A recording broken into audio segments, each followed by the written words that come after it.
I was thinking Daryl Ruiter is with us. I wasn't thinking that. I knew that already. But watching Stefanski in action there, and the media portion of his life here as coach of the Cleveland Browns, I am sure when he came here or decided to come here, he must have been told of how tough it is with the media and the front office and all that stuff. He's avoided all that stuff by getting off to the start that he's had, even with the loss against Baltimore and all that. Even with that loss, the way it's set up now, not that COVID is a good thing, which is absurd to think, but from his standpoint, it's kept the people at bay a little bit. Not the fans, but where there was a chance, maybe where there might have been some criticism. The only criticism I can find is when he forgot how far that Cincinnati could throw the football into to the end zone. I don't think he hasn't got caught on any mistakes anyway. Yeah, we haven't had any egregious coaching blunders from him as of yet, and I think that he's done a real nice job this year dealing with everything that he's had to deal with. He had to install a new offense, a new defense, teach his quarterback new footwork, all through a computer screen basically this year, or through video conferencing, and then that's obviously difficult to do when you change a coaching staff in person during mini camps and OTAs and things like that. So I think that Kevin Stefanski's done a real great job in that regard. The singular focus mentality. He's really not allowed past history here to come into play.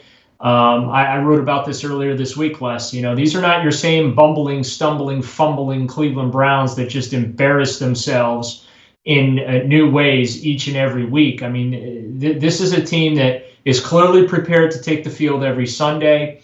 There's a clear identity, a clear strategy. The players have bought in. In fact, the team has kind of taken on his personality. Yeah, I think it has. We talked about it earlier, the grumbling and the bickering behind the scenes that we always hear about during Brown seasons. That's not occurred. And again, it helps that the team is 6-3 and performing well.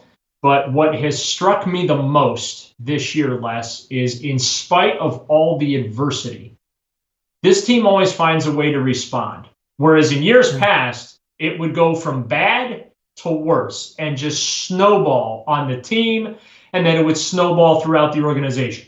And that doesn't happen under Kevin Stefanski. I think one of the things that's helped him is the fact that he did open himself up early on by waiting so long and then deciding to call his own plays, which most people think is not the way to go.